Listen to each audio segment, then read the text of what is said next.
Welcome to Live Into Your Best Life, a show where people learn how to go from where they are to where they'd like to be in any area of life. If you're looking for a new job, wanting to improve your relationships, or even reclaim your health, Skaya will share with you a simple formula that can take you on a journey to begin to live into your best life in all areas of life. Now sit back and begin your journey.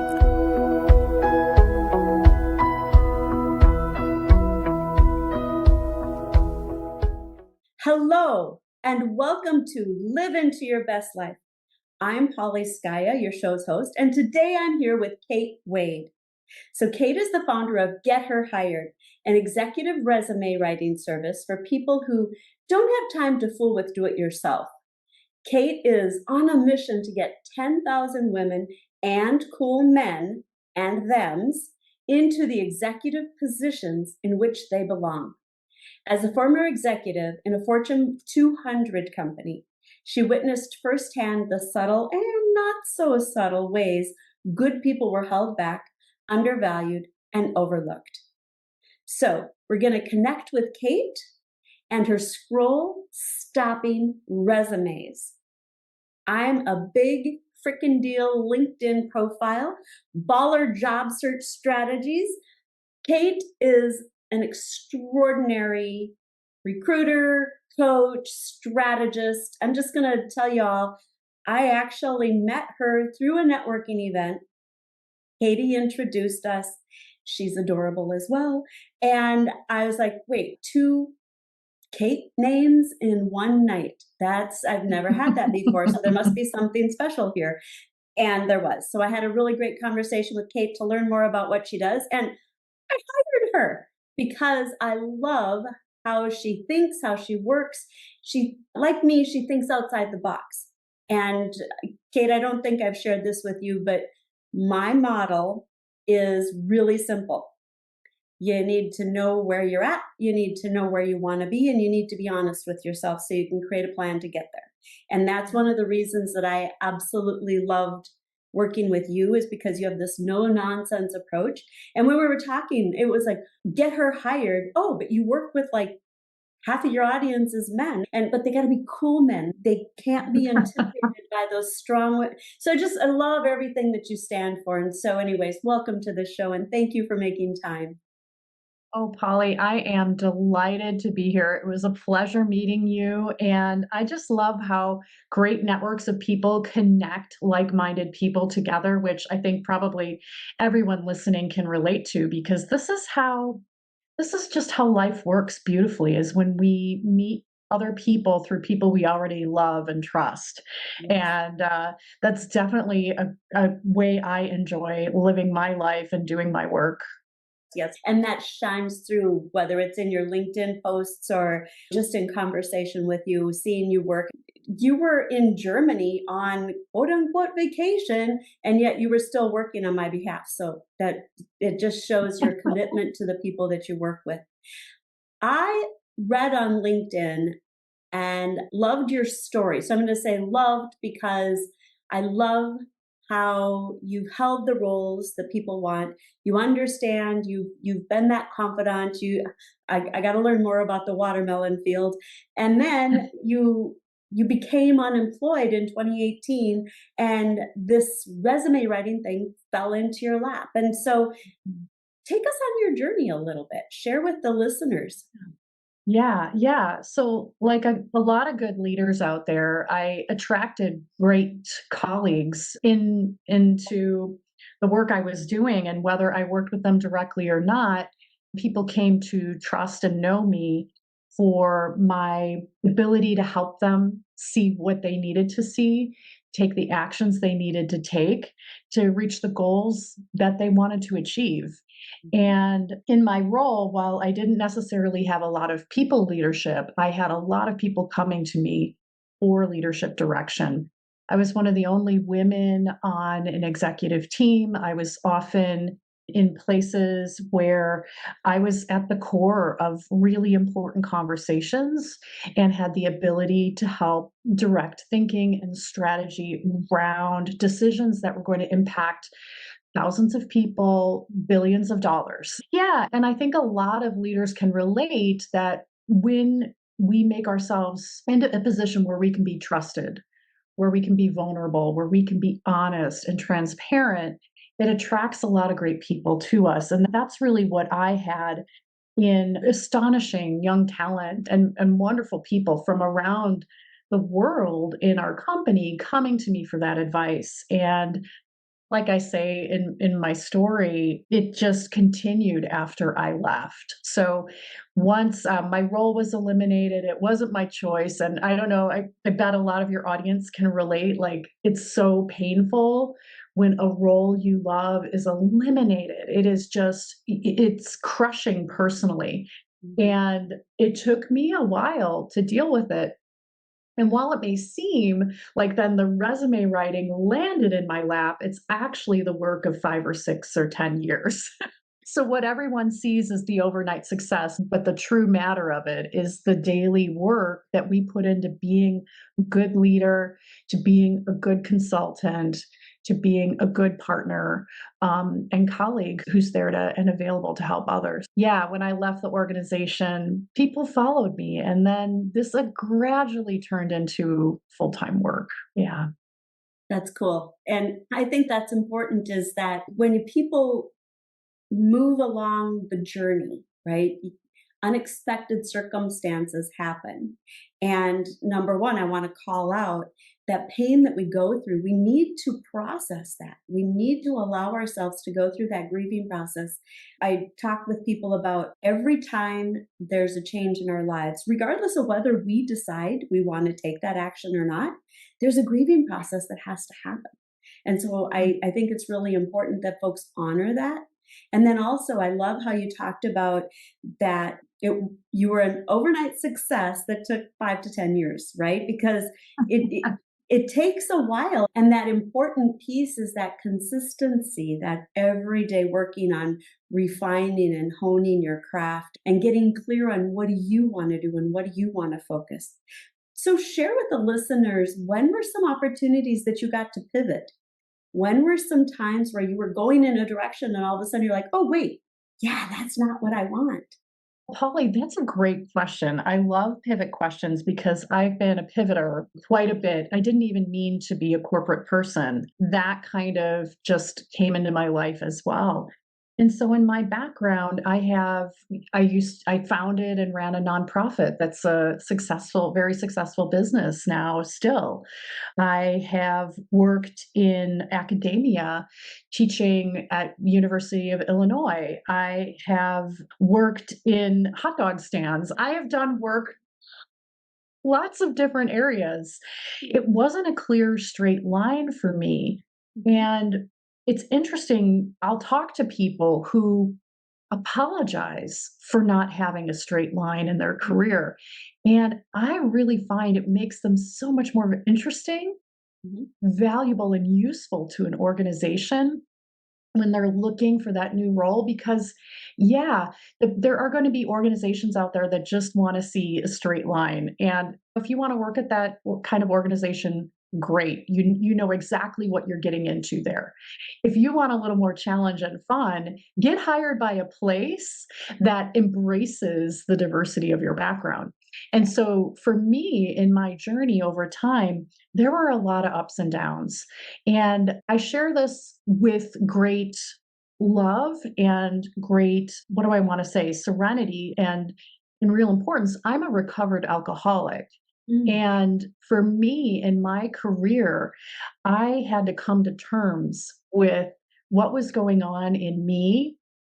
Who was I and who did I want to be? Who was I pretending not to be? And so, Mm. with that struggle, in my career of having so much potential, but yet, like most great alcoholics, really putting up my own barriers to my success. And so there's the journey of the up and the down of founding a wonderful cultural arts nonprofit and then walking away from it.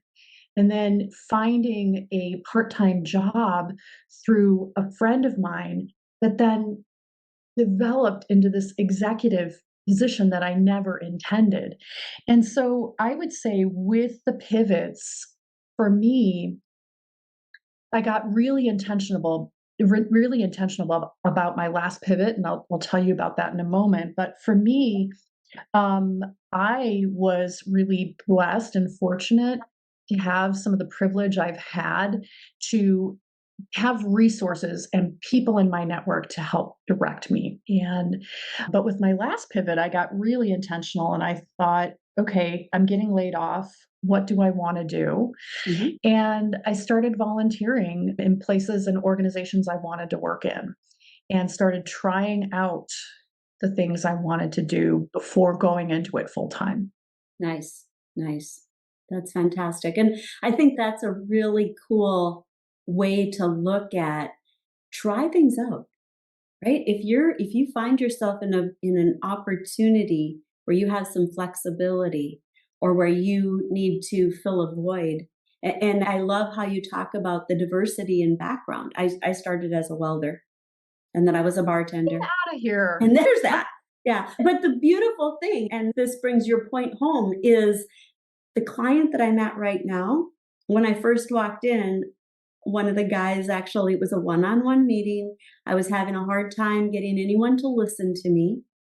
And this guy had I'm going to say, courtesy of saying, Holly, you're a girl who comes from IT.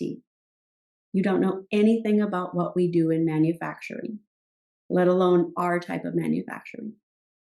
And I said, what makes you think that? And he said, imagine that we're plumbers of really big pipes.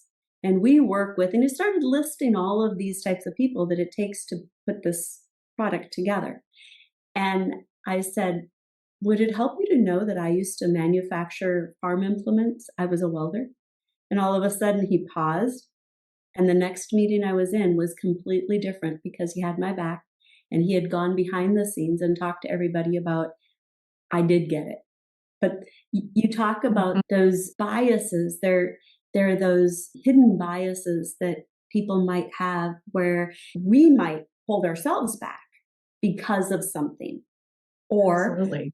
or we might also use other people may not realize they have a bias. And so how you've gone through a lot, you've worked and you've built your network and you've got all the framework and you have done amazing things. And so how do you see biases? Because I like literally from 22 to 33. So you talk about helping people with ageism, anyone who's younger than 28 or older than 33. And I'm like, that's a really skinny window. Oh, and by the way, I actually understand that because some people, if they're not blessed with good genes, might at the age of 33 look like they're in their 40s, right? And people are then starting to think, ooh, you're on whatever it is. But it's all that unconscious bias stuff we've got going on. How do Yeah. you help people with that? Oh, I take a very fact-based approach. Like when you were introducing me, you mentioned that no nonsense, straightforward. Because I'll quote Lizzo, one of my favorite singers, you are the proof, right? The proof isn't in the pudding, you are the proof. Yeah. And so, what I really enjoy doing is taking a fact based approach to someone's accomplishments that back up what they're saying about their skills. And when we do that, it's irrefutable. Someone can have an opinion about me, but if I show them facts, they're facts. That's where I really believe in the strength of a powerful set of career marketing materials when you're networking, when you're applying, when you're asking for introductions. How do you talk about yourself in a way that points out the results you create?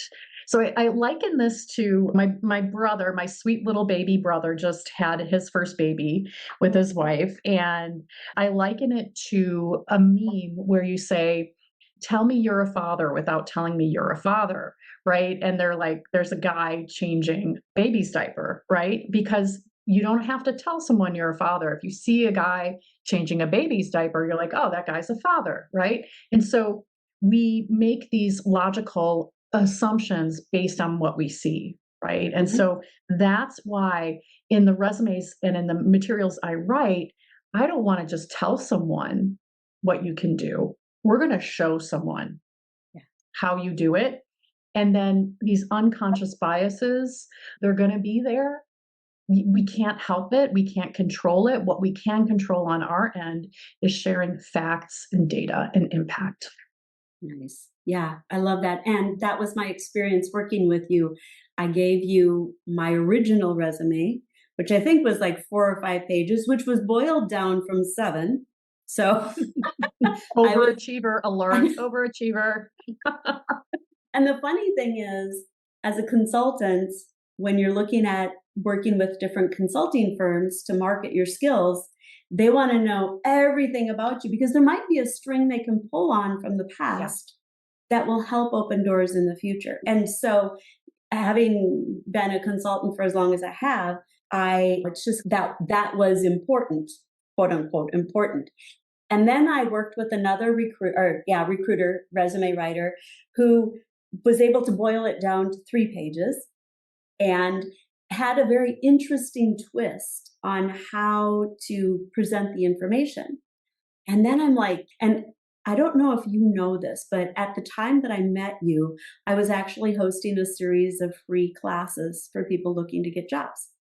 Oh, yeah. Yeah. And I told them about you because I wanted to see how you would work, because I like to be able to refer people, and gave them your information and shared with them the contrast in my 3 resumes.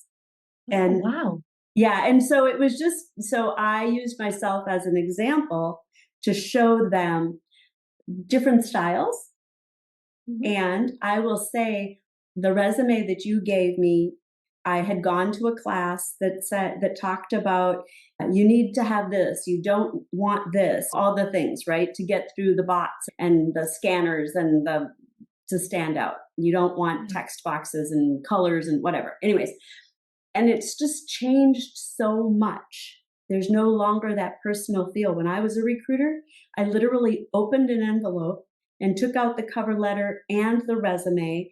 And if they were on typing paper, copy paper, then it was like, oh, they didn't invest in resume paper. It was back in those days. An unconscious bias. Yes. Exactly, right? And Yes. all of a sudden, oh, you're supposed to have your picture on it and whatever. Anyways, and so it's just so fascinating to see how far recruiting has come.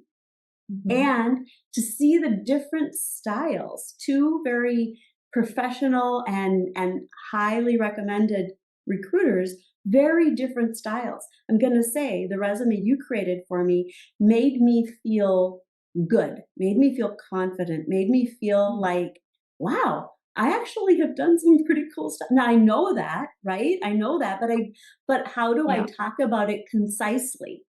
And you boiled all this down into bullet statements that were very powerful. And that was really cool. Now, you can share or not how you do that. Yeah. That would be cool because Oh, absolutely. Yeah. Yeah, I share everything. I'm a transparent person because I fully believe that people are highly capable, competent, and can do this work themselves. I work with people who are too busy. They don't have time. And sometimes I like to say, you're the Mona Lisa. You can't see yourself because you're inside the frame. And so it takes an external person to see all the beautiful brush marks. And yes, I absolutely will share. So, one of the first things I like to do is interview a client and understand, like you said before, you have a very simple process. Where are you now? Where do you want to go? What are the steps we need to take to get there? Okay. And that's really the same. Where are you now? Tell me a little bit more about how you got here and why. What do you love about what you're doing now? Where do you get great feedback? And where are you inspired at work now? And then where do you want to go in the future? But not just where do you want to go in the future, because that's a limiting question. I like to, and I think you observe this. What are some titles you're thinking about? What are some industries what we could look at? What are some adjacent areas where your expertise could be transferable? And through that interview process, deriving the information from the client, I then also have my clients sign an NDA so they can share all of their information with me, and we're going to keep it confidential because I work with clients who, in senior positions, are privy to company information that may or may not be public knowledge. And you never know if on slide 6, the footnote on slide 6 has some information that you unintentionally released to me. What we want to do is make sure clients feel secure so they can share that information. What I do then, Polly, in the example with you, is I asked you for any reviews, I asked you for any assessments, strengths finders, I asked you for past documents and resumes, and you shared that with me. And what I do is I read it. I read every single word, and I start to pull together the story of who you are, but I do it not from where you are now, but from where you want to be in the future. So if right now you're an internal consultant, right? So you work through a firm and you consult internally at an organization, but we know in the future you have a different goal. And so what I do is I write from that future perspective, outlining everything that you've accomplished, but from that space. And a couple of easy methods I use in doing this is, first, we want to quantify your work. So everyone out there will, and especially leaders, it depends. I'd say maybe it's 50-50, Polly. Some leaders know exactly their metrics. And then there are some leaders that are like, it's too intangible. I don't know what to tell you. And I'm like, oh, girl. Yeah, we're going to get there. Don't worry. I will get there with you. And I think that's one thing also is even so my entire career have tended to work in organizations that have male dominant roles or have a male dominant focus. And I've really loved it. Because I grew up being like the token girl and everything, right? And so it was no big deal. But I have noticed women tend to, short sell is maybe a little strong, but not talk about themselves as much or downplay their contributions. And I whether that's cultural or whether that's just domestic upbringing or whatever it is, I don't know. But it's a very fascinating, like I see that a lot. And you have to see it all the time because you're focused on helping people see their brilliance. Yeah. And what I see in that, Polly, is a high desire for a very admirable trait, which is humility, right? And here's the deal. Everybody out there listening, like, here's the deal about humility. If it's a fact, it's not bragging, number one. And number two, what's your motivation? Is your motivation to show off, or is your motivation to share facts? If your motivation is to share information and facts, you've got no problem with humility here. We're just putting data on a piece of paper. Okay. And so that's the quantification part of it. And the quantification I'm going to look for is a simple formula of accomplished X by matter of Y resulting in Z. It's like a little ABC formula here. So you did something, it's going to be a before and after. I love a good haircut makeover TikTok video. I'm like fascinated to see how the person's haircut comes out, the makeover, right? So there's a before, messy hair, bad trim, all these things. Like you're like, yeah, I can visually see this person needs a makeover. And then afterwards you see that transformation and you're like, oh, wait a minute. And so there's something that happened in between picture 1 and picture 2. That's your measurement.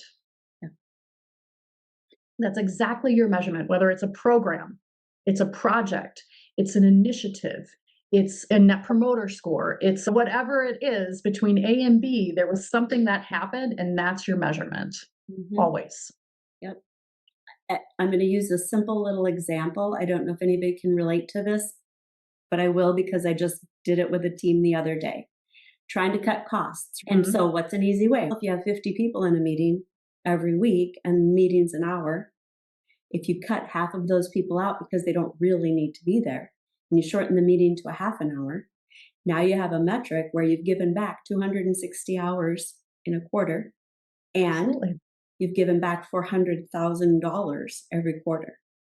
Yes. And that one simple act related or translated into some significant measurable difference that now, and that particular team, when they saw that, they're like, oh, how can we do this more? And then we started, the person I was working with on this started talking to other people because the team had more time to work and they were happier. What did you do? Mhm. We just stopped forcing them to come to the stupid meetings and Mhm. focused on what was relevant. More people started doing that. More people are having time to work. So that one difference I made had a rolling effect. Yes. And so those are that's just a simple example, but it's how we are impacting the greater and Yes. carrying it forward. It's cool. Yeah. Yeah. Yeah. So, yeah, that's uncovering the metric. And then the second part is in my secret formula, which is not secret, it's lead with the outcome, not the how. Yeah. Yeah. Okay, give an example because you had to educate me on that. I was just working on a resume a moment ago before our call, Mhm. and I can share with you an actual example. So, most people, we know that we're told this, and we listen to it, that you have to have your bullet points on your resume each start with an action verb, right? And of course we're going to have launched, grew, accomplished, directed, led, these kinds of words, right? But then what comes after it? Typically what's coming after it is something that's, yeah, that's nice, but that's not really the cool story. It's a cool story, bro, but tell me, like, why should I care that you Yep. did this? Led Again, the like you're team, changing a right? Led diaper. the team. Yeah, great. Cool. So here's an actual example of something I was like so underwhelmed by.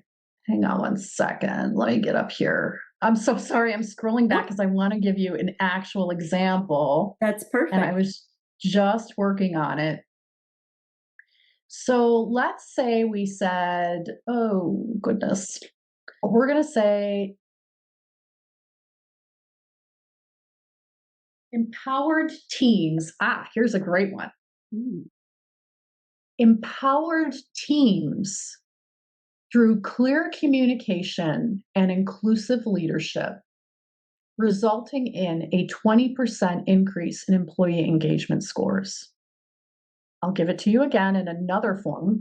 Designed and implemented training programs that improved team performance metrics by 30%, fostering a culture of continuous improvement and high performance. Now, on the surface, these sound pretty good, mhm. right?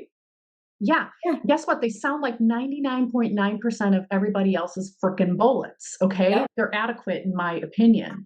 And one of the things is it's got quantifiable results. So, check, we've got that. And it started with an action verb, empowered and designed. Those were the two action verbs. And then there was a 20% and a 30%. So, if you were just going by like the rules of what you're supposed to have, that's fine. You've done it. But they But let felt me read you. fluffy. They felt fluffy. So So, let me tell you this instead. So the first one, so we're going to do the before and after makeover here. okay. So the first one was empowered teams through clear communication and inclusive leadership, resulting in a 20% increase in employee engagement scores. And now let me read you this, okay? Okay. Achieved a 20% increase in employee engagement scores by empowering teams through clear communication and inclusive leadership. Now I'll read you Nice. the other one.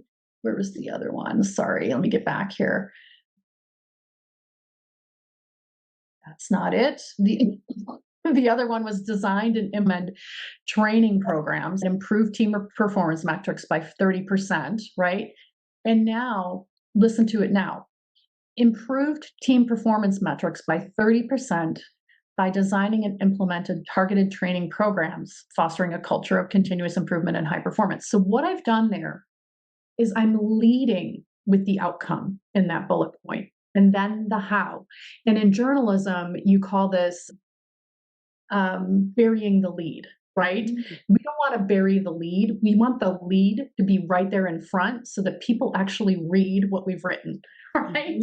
Because before you said, Polly, oh, that sounds like fluff. And I agree. It sounds 99.9% of everyone else's resumes, which is fine. But for get her hired, that is not fine. Right. That is not fine. Because if you're like 99% of the rest of the folks, you're not going to stand out. And correct. You still used that action achieved, right? And I don't remember the other one, but achieved and improved, designed. And so you still use that action, but you moved your metrics. It's like you inverted the sentence almost. Yes. Semantic changes. Yeah. Because what's really important is not that you empowered teams, like, cool story, bro. That's great that you empowered a team, but why should I care? And so every bullet, Polly, if you look back to the document we created together for you, every bullet has to stand the so what, why should I care test. Love that. So what? Why should I care? Yeah, because I achieved a 20% increase in employee engagement. That's why. And because that matters. Like you just said a moment ago, the incremental value of a 20% increase in employee engagement is phenomenal. Yeah, exactly. Very cool. I think that tip right there is that's huge. And if people were to get really clear on the outcome and why it matters. And future pacing, right? Here's where I want to be, not here's where I've been. And looking forward, to what's next. Yeah. So it's like positioning. As I write, I position that person for that role already. So again, you don't have to prove yourself. You are the proof. I love that. All right. Now, I do know you use a variety of AI tools as well. And I was reading an article the other day about one of my friends posted about why it's taking so long for some people to get hired or what's going on in the industry. And one of the things that this person wrote was how AI has almost leveled the playing field, and everybody's starting to sound more intelligent than they would have if they did it on their own. And so there might be an unconscious bias. Because if someone's not necessarily good with grammar, but they're an amazing tester or coder or whatever, right? Like they might be fantastic in manufacturing. It doesn't matter. But so it's that sweet spot. So now it is leveling the playing field. What are your thoughts on AI and how it's impacted your go? I love this. I love AI. I do use AI. I use 4 or 5 different tools when I'm writing. However, I will say this, it's all about how you're asking the questions, how you're asking the follow-up questions, how you're comparing information. It's not simply putting a simple question into a platform. So I agree with you, Polly. There's this leveling of the playing field, which I appreciate, being a person who's really wants to be inclusive. If someone's got English as a second language, I'm so glad that we have this tool now that allows them to articulate themselves more clearly than they could, because I speak fluent German, but writing my own Lebenslauf in German, like I would feel Dumbo, right? Like I'd still need some ways of expressing myself. So I think that there's a leveling of the playing field, but what's happening now too is a homogenization. So for example, companies embraced AI before individuals did. And so companies were using AI at scale to write job descriptions and to write the scripts for interviews and to then assess the resumes that were coming through. And so you hear all of this garbage about ATS systems, right? The applicant tracking systems. They've been around for ages. It's just now we recognize them as AI. And so companies have been doing this for a long time. What happens is it's like your AI bot meets my AI bot, because now I, as an individual, have used an AI bot skin to create my resume that's matching now into your AI created job description and process. And so it's becoming this echo chamber of keyword BS. Yep. That's the simplest way of putting it. Yep. And especially for people in leadership positions, we can't compete with keyword BS. That's why, like, the fact-based approach, the data-driven approach, the outcome-emphasized approach is what really sets you apart, because everyone can say they designed and implemented a targeted training program, or they could say they empowered their team, right? That's right. But again, cool story. It's using AI in smart ways. For example, if you haven't tried it yet, I love a tool called Perplexity. I also enjoy Claude. I use ChatGPT, of course, and I use a few other tools. I'm just looking across my banner at all the tools I'm using right now. Those are the three biggest ones I use regularly. And if you haven't used it yet, give it a try. And I want you to, okay, number one, do not put in any personal identifying information. So don't put in your name, your phone number, your email address. Keep that stuff out of there if you can.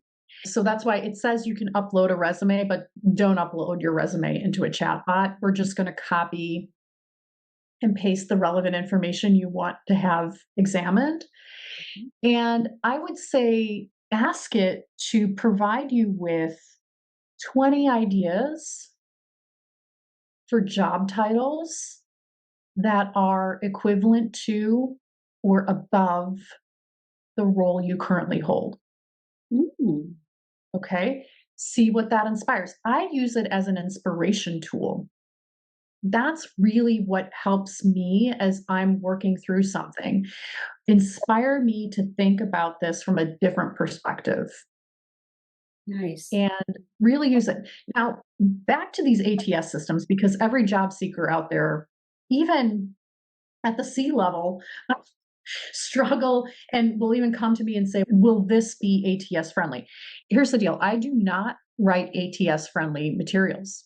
I write human materials that get people hired.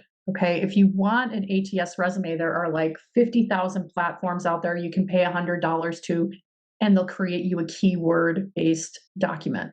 Cool. If you really want a great job, you're going to find it through a human being. Right. And human beings don't care for keyword based documents. So that's why when I write, it'll be ATS friendly in that you'll be able to use it as you're applying to a role through Workday or through LinkedIn or whatever. You'll be able to use the materials.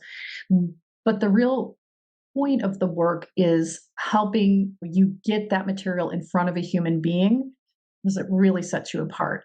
And of course, this isn't 1985 anymore. We're not just applying to open positions, especially in senior roles. They want to hire in someone that they know and trust. And so earlier we started this conversation with how we met through networking and how we loved and trust someone and then meet someone else through them. And then so they get that halo effect of the trust immediately.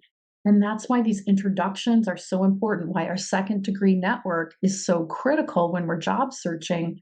And so if we're only focused on applying to jobs through platforms and using an ATS created resume, great. You're out there competing with 85% of the other people for that job.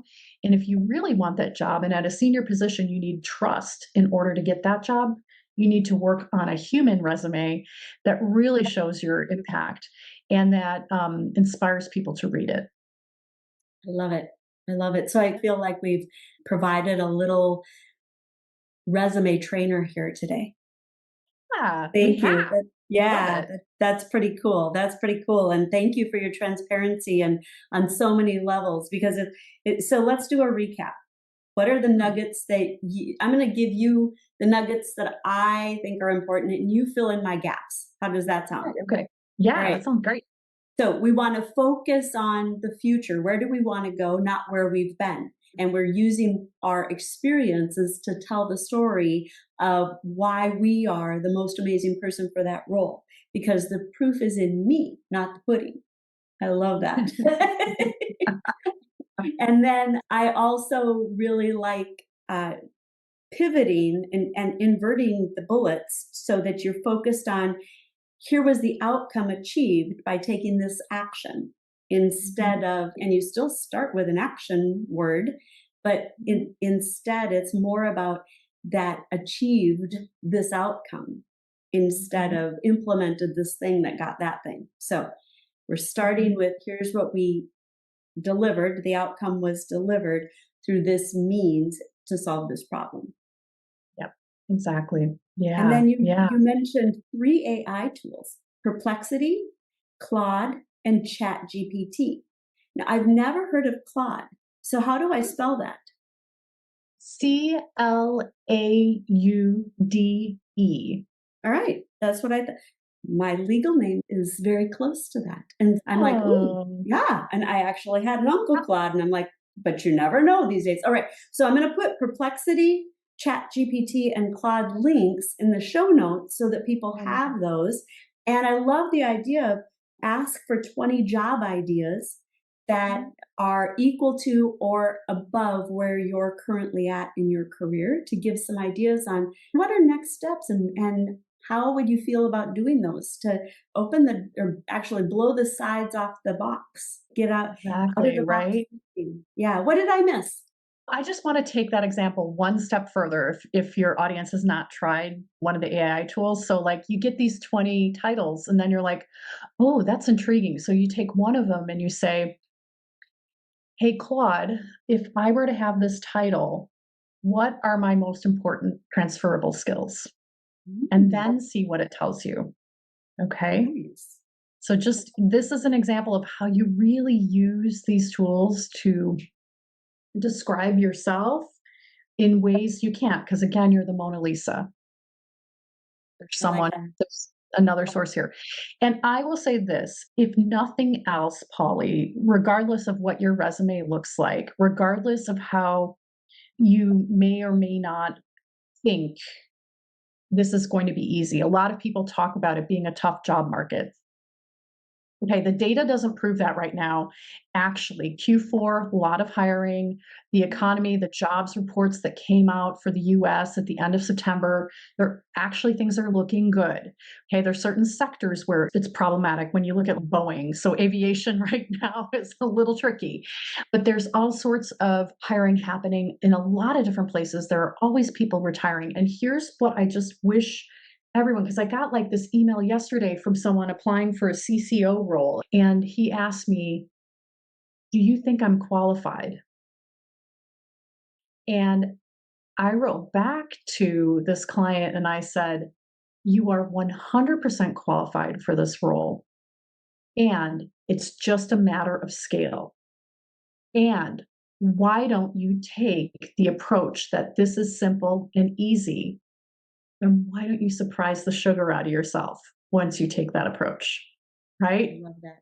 I love that. So think this is simple and easy. It doesn't have to be a tough market. It doesn't have to be difficult to find a job. And just take that perspective and go ahead and apply. If you think you need permission to apply for a C-level role, you now have it. That's right. That's right. Well, and I think that's brilliant. And on the flip side, if you want to downgrade your skill, your career, you have permission. Because if you've been working in these high stress roles and now you've decided, I'm an empty nester and I want to have some fun, do it. We all have those opportunities to pivot at any point. And so pivot in the direction you'd like to be going. Yeah. And Polly, for people who want to downsize their career, the thing I'm seeing a lot right now is executives moving into fractional roles where they're more of a consultant to an organization. And for that, you need a specific resume type. You need a functional resume rather than chronological. So I'll just leave that out there for your audience. Nice. I love that. Oh, so much to unpack. This is a science. And an art. It's both. Yeah, it is. It is. Yeah, it's wonderful. I really appreciate how you made my Mona Lisa come to life. That is a very fun thing. So thank you for all of your help. And thank you for sharing your insights and your transparency on your life. And yeah, How do people get a hold of you? On LinkedIn, I'm Kate Wade at Get Her Hired, LinkedIn, getherhired.com. I'm out there sharing all of the ways I do this work every day. So I give everything away for free because we all need a little bit more help and joy in our life. Let's make this a little easier for each other. That's really my perspective. And if you don't have time and you're struggling with it, I'll work with you on it. So that's what I love doing. I love writing resumes. Yeah, that's really cool. I will add your links to the show notes as well. And thank you so much for giving your time today and for sharing so many really fantastic tips to our listeners. You're welcome, Polly. So listeners, if you're ready to up level or actually down level your career, either way, get a hold of Kate Wade, get her hired. And I would really encourage you to go back and listen to this audio again and take notes. And there's show notes because there's so much rich information in this recording. So just so much appreciation, Kate. Thank you for helping the listeners go from where they are to where they want to be and begin living into their best life. And so if you've liked this show, please follow it, like it, subscribe so that you are getting the updated sessions each week. And until next week, enjoy the adventure and live into your best life each day.